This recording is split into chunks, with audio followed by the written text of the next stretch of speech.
da nossa série Consagração. Hoje nós vamos ter o subtema Sacrifício Vivo. Eu gostaria que você abrisse sua Bíblia comigo, por gentileza, na carta de Paulo aos Romanos, no capítulo 12. Vamos ler os versículos 1 e 2. Romanos, capítulo 12. Vamos ler os versículos 1 e 2. Eu pediria que você, por gentileza, ficasse de pé. Nós vamos ler juntos. E enquanto lemos, pediria que você não se movimentasse. Enquanto estivermos lendo a palavra de Deus, não se movimente. Vamos ter uma total reverência à palavra de Deus. Quando nós lemos a palavra de Deus, Deus fala conosco. Então vamos ouvir o Senhor falar. E nem muito menos quando a gente estiver orando. A gente fica esperando a oração para sair, né? Não faça isso. Orando ou lendo a palavra, fica onde você está. Reverência. Quando nós lemos a Bíblia, Deus fala conosco. Quando nós oramos, nós estamos falando com Deus. Então, um momento de reverência. Depois que a gente terminar a leitura, depois que terminar a oração, a gente se movimenta. Eu me lembro que nós tivemos, alguns anos atrás, numa grande igreja lá na Coreia do Sul. Eu nunca me esqueço disso. Já contei aqui para vocês isso, né? Mas você tem ideia da reverência daquele povo. Nós chegamos na igreja do pastor Po Yang-Shu, uma igreja gigante, um lugar com mais de 20 mil pessoas sentadas. E a gente chegamos um pouquinho atrasado e já queríamos entrar para ver aquele negócio, né, gigante, um negócio bonito. E entramos por um dos balcões e quando a gente entrou na porta, tinha um diácono na porta, todo fardado assim, todo de paletó bonito, elegante. E aí, quando a gente foi entrando, ele, por favor, esperem. Porque havia uma oração nessa hora. Só que era aquela oração que você não escuta ninguém, escuta todo mundo ao mesmo tempo. Imagina 20 mil pessoas orando ao mesmo tempo, com toda a intensidade que você possa imaginar. Dava a impressão que a tampa daquele imenso auditório ia voar pelos ares, né? E a gente ficou lá esperando, ok. Eu pensei, bom, a oração vai durar 1 minuto, 2 minutos, 3 minutos, talvez.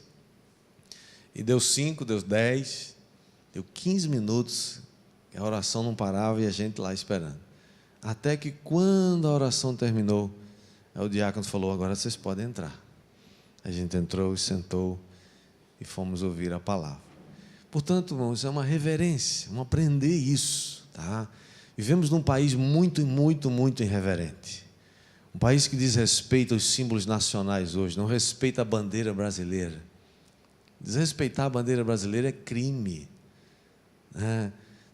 Desrespeitar, tem uma postura desrespeitosa na hora que se toca o hino nacional, isso é criminoso. Nossa pátria, não importa se tem alguém que está fazendo coisa errada, nossa pátria é nossa pátria, nosso país é nosso país, temos que amá-lo e abençoá-lo, né? Respeitar os seus símbolos. Então a palavra de Deus é a mais alta autoridade aqui nesse lugar, então nós vamos honrá-la, reverenciando-a nesse momento. Vamos ler então. Romanos 12 diz, rogo-vos, pois, irmãos, pelas misericórdias de Deus, que apresenteis o vosso corpo por sacrifício vivo, santo e agradável a Deus, que é o vosso culto racional. E não vos conformeis com este século, mas transformai-vos pela renovação da vossa mente, para que experimenteis qual seja a boa, agradável e perfeita vontade de Deus. Vamos ler juntos esse texto desde o primeiro versículo 1, vamos todos juntos? Rogo-vos, pois, irmãos, pelas misericórdias de Deus, que apresenteis o vosso corpo por sacrifício vivo, santo e agradável a Deus, que é o vosso culto racional. E não vos conformeis com este século, mas transformai-vos pela renovação da vossa mente, para que experimenteis qual seja a boa, agradável e perfeita vontade de Deus. Quantos aqui desejam experimentar a boa, perfeita e agradável vontade de Deus. Todos nós desejamos. Portanto, vamos ouvir o que o Senhor quer falar conosco hoje. Pai, te damos graças porque essa é a Tua palavra, meu Deus. Tua palavra é viva, é eficaz, é poderosa.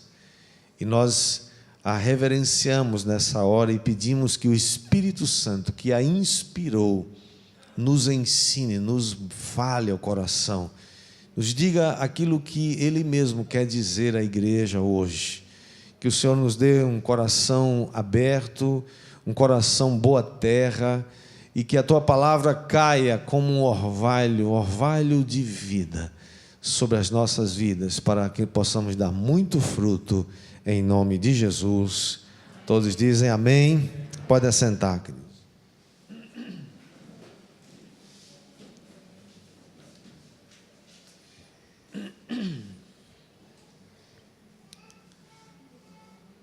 Nós, quando falamos sobre sacrifícios, a primeira coisa que nos vem à mente é que os sacrifícios eram parte do Antigo Testamento. Nós não vemos mais no Novo Testamento se falar em sacrifícios de animais.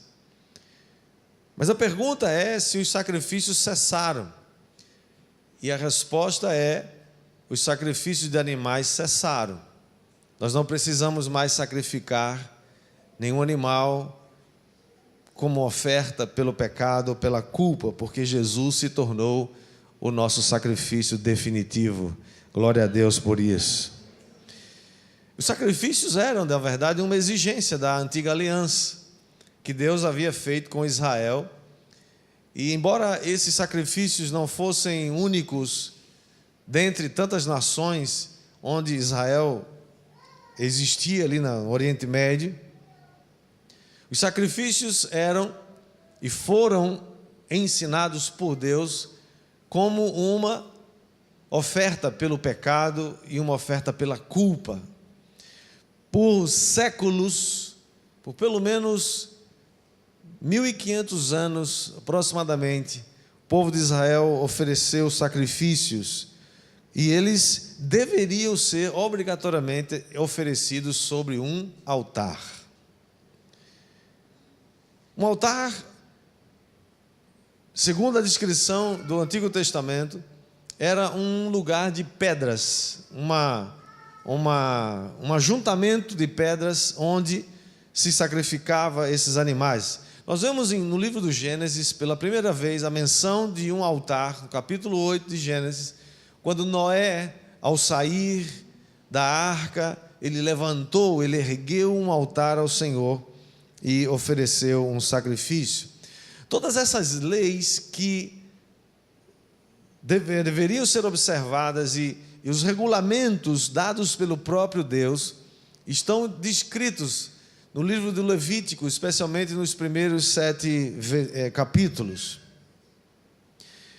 E é interessante para você entender por que é que Paulo, agora na nova aliança, está falando de um sacrifício, é que você precisa entender como é que isso funcionava na antiguidade. Primeiro, o animal que haveria de ser sacrificado, ele tinha que passar por pelo crivo do sacerdote.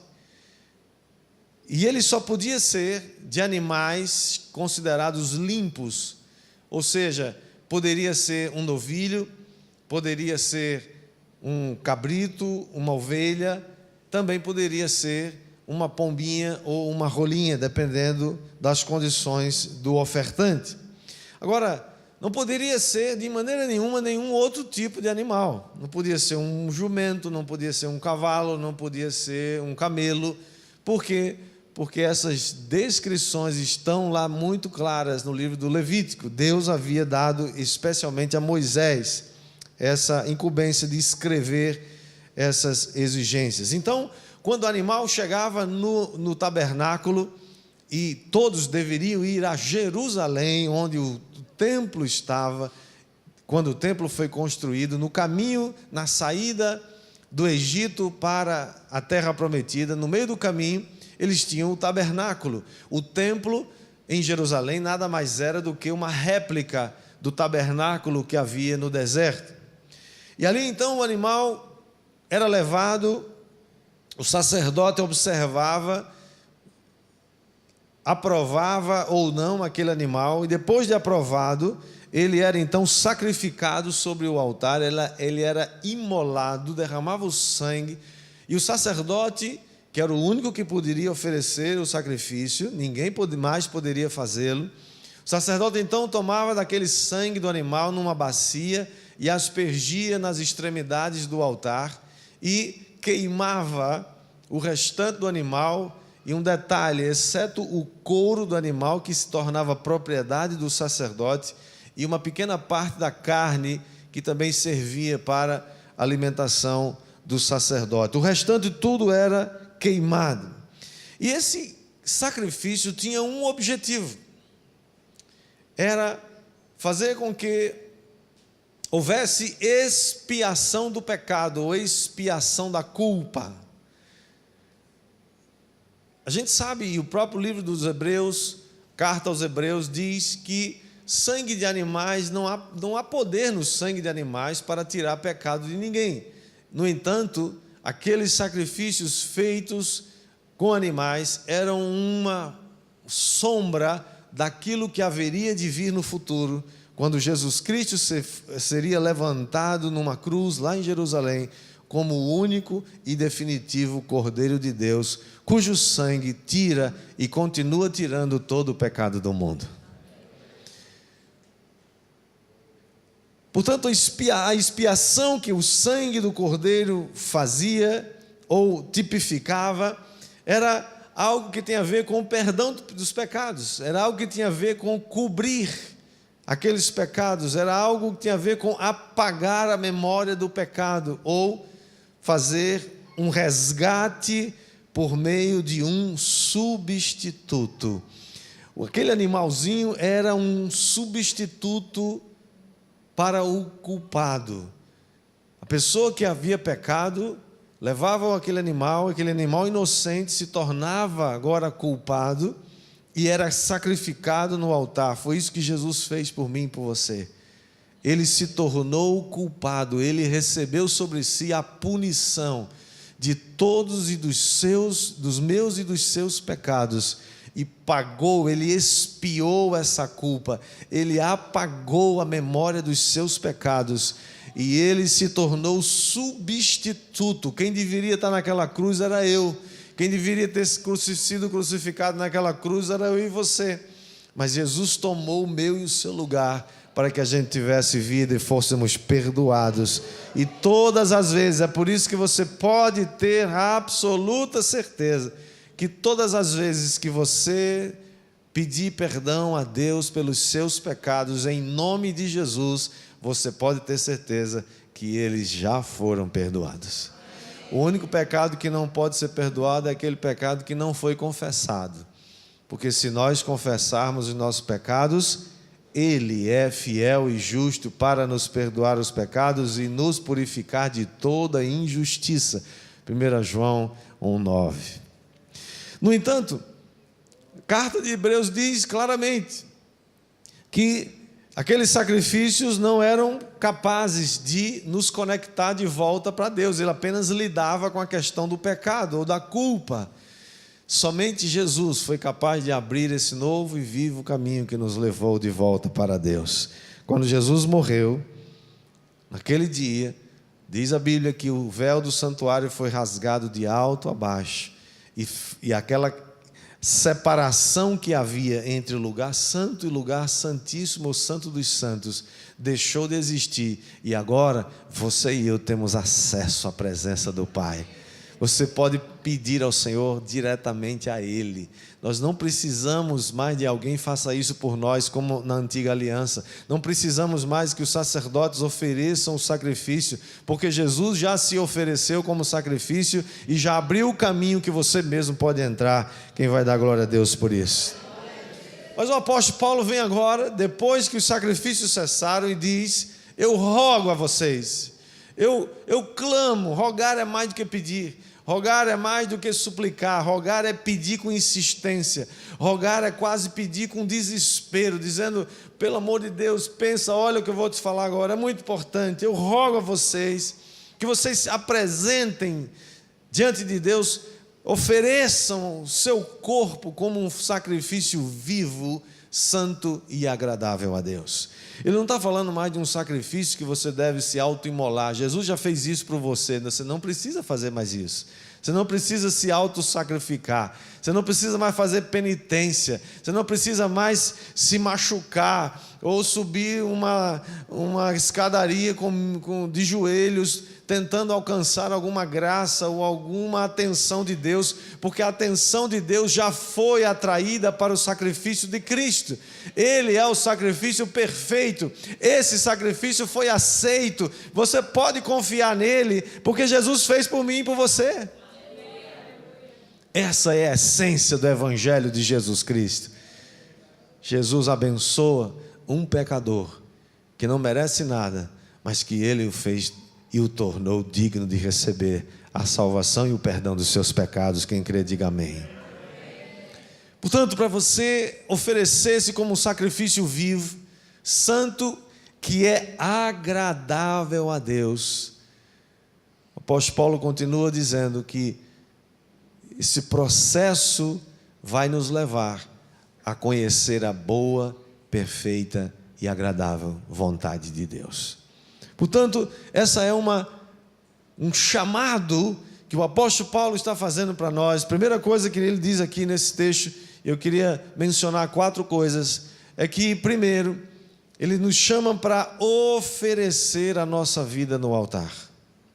Deus nos chama para oferecer a nossa vida no seu altar, não mais como um sacrifício morto, agora como um sacrifício vivo. Como alguém se sacrifica vivo? Esse é um chamado para o serviço a Deus. Deus, você não pode obter de Deus coisa alguma baseada no seu serviço, nem no que você faz, porque a salvação não é pelas obras, a salvação é pela fé, é pela graça mediante a fé. A graça de Deus te alcançou, diga amém. Mas quando ele fala de oferecer-se como um sacrifício vivo, santo e agradável a Deus, o apóstolo Paulo está chamando isso de culto racional. É uma decisão que você toma, a decisão de se oferecer a Deus, oferecer a sua vida no altar do Senhor. E nós só oferecemos aquilo que tem valor. A pergunta é, o que tem valor para você? O que você valoriza na sua vida?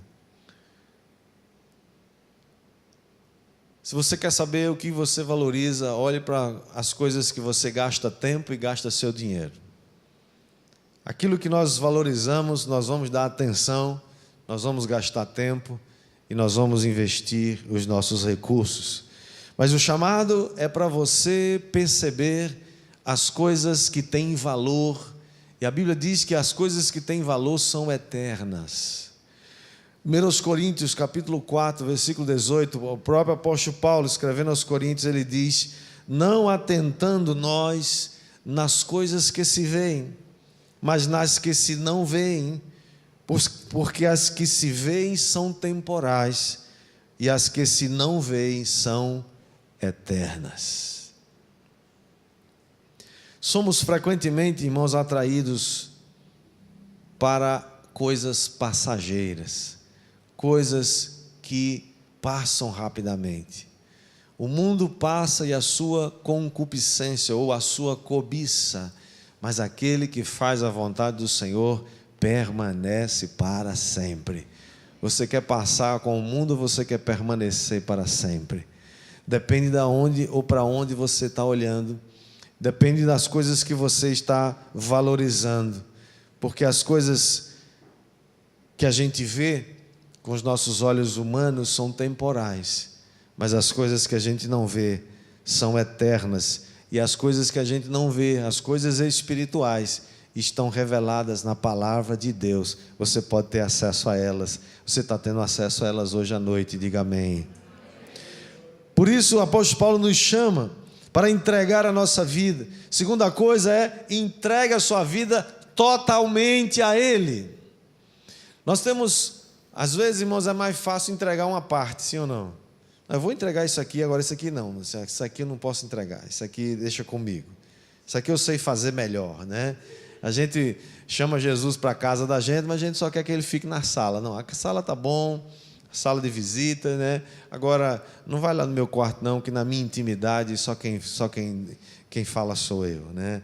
Ou então, não vai na cozinha não, a cozinha é onde a gente prepara a comida, é onde a gente se alimenta, mas ali eu não quero que o Senhor saiba o que acontece ali. Às vezes a gente deixa Jesus entrar em alguns cômodos da nossa casa, mas talvez alguém deixe Ele entrar em todos os cômodos, mas não deixe Ele entrar naquele quarto da bagunça, porque nem você consegue mais entrar lá com tanta bugiganga que você está guardando, com tanta tralha que você está acumulando, coisas que você sabe que não vai nem usar nunca mais, mas continua guardando aqueles troços velhos, aquelas mágoas velhas, aquelas lembranças do passado que você não precisa mais carregar, aqueles traumas que Jesus já levou na cruz e você não precisa mais estar carregando isso, aqueles fardos pesados, né? Aquelas coisas que você continua olhando para trás e está lá naquele quarto da bagunça, mas você não quer que Jesus entre lá. Jesus quer entrar no quarto da bagunça e jogar essa tralha fora, para que você e eu possamos avançar, não mais vergados de um peso, de um fardo. Entregar tudo no altar, irmãos, tem como propósito fazer a vontade de Deus. Quanta gente não entrega totalmente sua vontade, sua vida a Deus, e aí não experimenta a boa, perfeita e agradável vontade dEle, porque alguns têm medo, alguns têm receio de que a vontade de Deus não seja nem boa, não seja perfeita e seja desagradável. Isso apenas revela que nós não conhecemos o caráter de Deus, porque Deus tem muito mais coisas boas para você do que você imagina. É por isso que o apóstolo Paulo nos chama, no versículo 2, nos concita a não nos conformar com este século.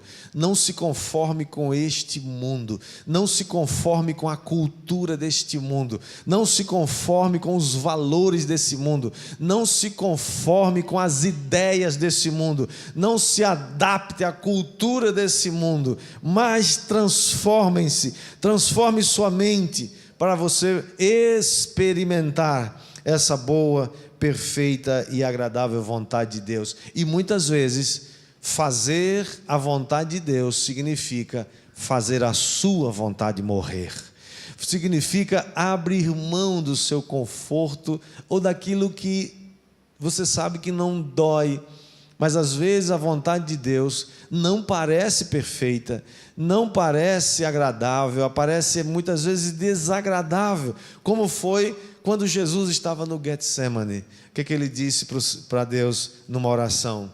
Lucas 22, 41, ele disse que Jesus se afastou cerca de um tiro de pedra e de joelhos ele orava dizendo: Pai, se queres, passa de mim este cálice, contudo não se faça a minha vontade, mas a tua. Todas as vezes que nós entramos num Getsemane, e todos nós ou já passamos ou vamos passar por algum Getsemane. Getsemane era um lugar onde se quebrava as azeitonas, onde se ralava as azeitonas para tirar o óleo, o azeite. E aquelas azeitonas eram então deitadas num lugar onde uma pedra gigante ia sendo rolada por cima enquanto triturava aquelas azeitonas, enquanto o óleo escorria por um lugar e ele era recolhido, depois era prensado. Getsemane é um lugar de quebra. Getsemane, alguma coisa vai ser quebrada no Getsemane. Ninguém entra no Getsemane e sai da mesma maneira que entrou, porque Jesus sabia Ele tinha noção do sofrimento pelo qual ele iria passar logo em seguida. Jesus, portanto, se submeteu à vontade do Pai e disse para ele: Senhor, Pai, se possível, passa de mim. Eu sei que esse cálice é horroroso, mas não seja feita a minha vontade, mas a tua vontade. Sabe por quê, irmãos? Porque pode ser que no momento a vontade de Deus não seja agradável, não pareça agradável. Talvez naquele momento a dor que Jesus sabia que ia suportar era algo sobre-humano. Mas 2000 anos depois, aquilo foi a coisa mais agradável que Jesus podia ter feito diante de Deus. Porque Ele não só salvou a mim e a você, Ele salvou toda a humanidade.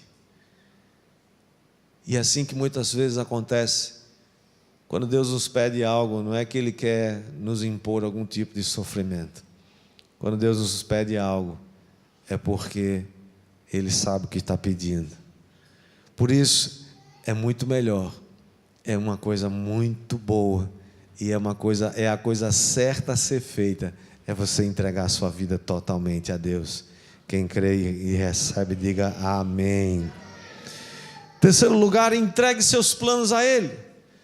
Entregar seus planos a Deus significa que você confia que Deus tem planos melhor para você do que você mesmo. Quantos creem nisso aqui?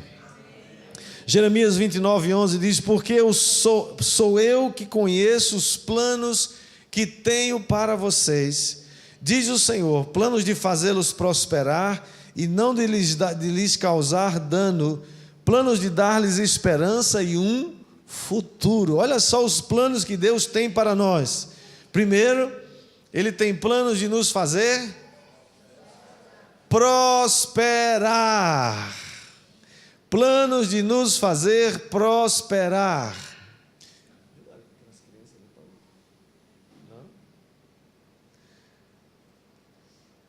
Deus deseja sua prosperidade, sim ou não? Ele deseja que você seja próspero. Deus deseja que você tenha tanta prosperidade, e ao contrário do que muita gente pensa, que acha que Deus quer nos causar dano, Deus quer nos castigar. Eles sempre têm uma mentalidade equivocada a respeito de quem é Deus. Esse texto de Jeremias 29:11 diz que Deus tem planos de não nos causar dano. Você não se alega com isso não, pelo amor de Deus, gente. Você gosta de que você... Deus não quer te causar dano. Ô gente, pelo amor de Deus, faz algum barulho, me ajuda a pregar hoje. Como é que você ouve um negócio desse e não dá um grito, dá um salto aí, faz alguma coisa, dá um murro no ar, faz uma gritaria aí, sei lá. Planos de te dar esperança e um futuro. Planos de Deus para a tua vida, pelo amor de Deus. Sim.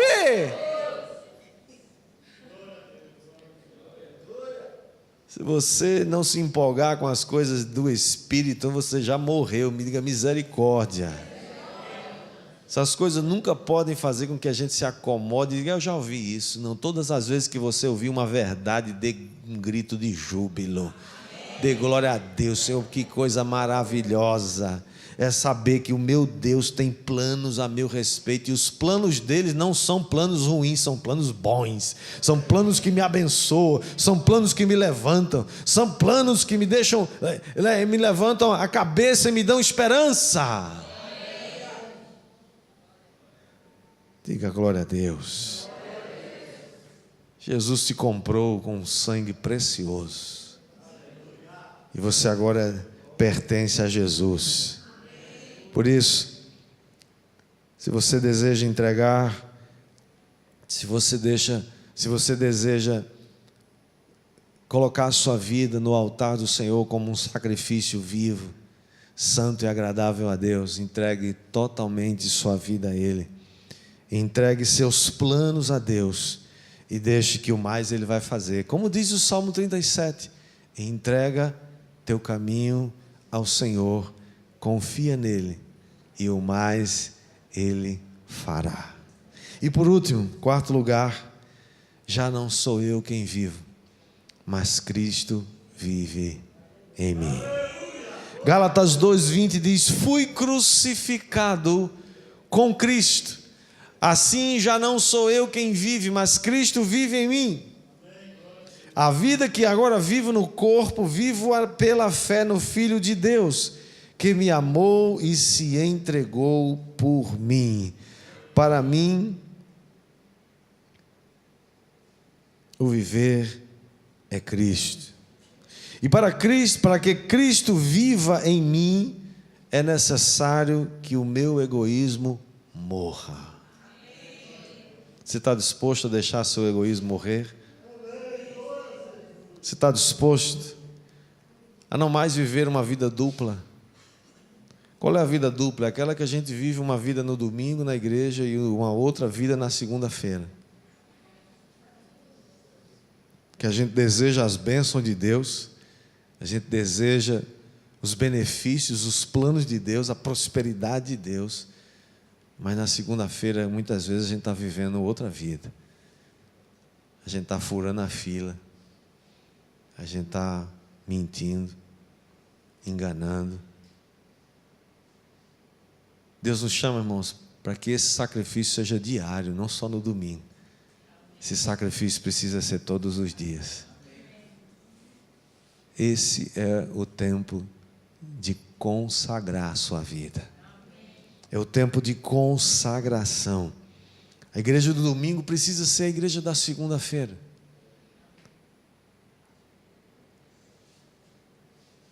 Porque você e eu fomos crucificados com Cristo. O que significa ser crucificado com Cristo? As coisas de Cristo agora são minhas, e tudo que eu tinha eu dei para Ele. E agora eu quero viver uma vida que glorifique o seu nome. Quero viver uma vida completamente entregue a Ele, porque os seus planos são melhores do que os meus, porque a sua vida é melhor que a minha vida, porque o seu reino é melhor do que o meu. Quantos vocês estão entendendo? Diga amém. Agora, só é possível viver essa vida, a vida verdadeira, a vida cristã, que Deus nos chama para viver. Só é possível entregar nosso corpo como um sacrifício vivo, santo e agradável a Deus. Somente podemos fazer isso pela fé em Deus e fé na sua palavra. A palavra de Deus é a nossa âncora. Nunca esqueça disso. A palavra de Deus é a âncora que nos sustenta, é a âncora que nos guarda de não nos perdermos no oceano dessa vida. A palavra de Deus é aquele guia, é a bússola, é o GPS que nos leva ao lugar que Deus deseja que a gente chegue. Não sou eu mais que vivo, mas Cristo vive em mim. E a vida que agora eu vivo no corpo, vivo-a pela fé no Filho de Deus, que me amou e se entregou por mim. Vou chamar a banda aqui, por favor.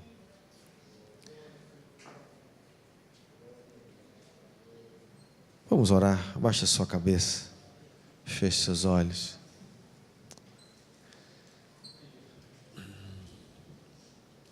Você deseja de verdade entregar a sua vida a Jesus?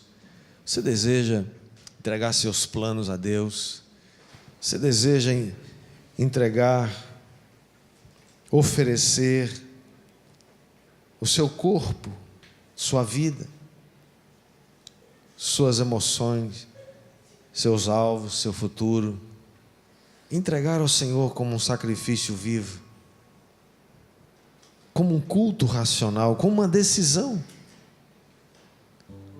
e não se conformar com esse mundo, mas nos renovar pela renovação, nos transformar, mudar. Senhor, eu te peço, meu Deus, que o Senhor venha nessa noite, Pai, mudar a nossa mente, o nosso coração.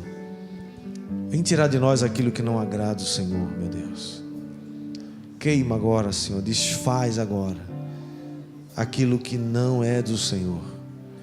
Todo medo, todo receio, toda dúvida, Espírito Santo, vem agora e remove, Senhor. Toca-nos nessa noite, Jesus. Nós queremos experimentar a Tua boa, perfeita e agradável vontade, porque ela é melhor do que a nossa, é muito melhor do que os Teus planos, são muito melhores do que os nossos planos, Senhor. Eu quero abençoar meus irmãos agora. Você deseja essa oração? Fica de pé onde você está.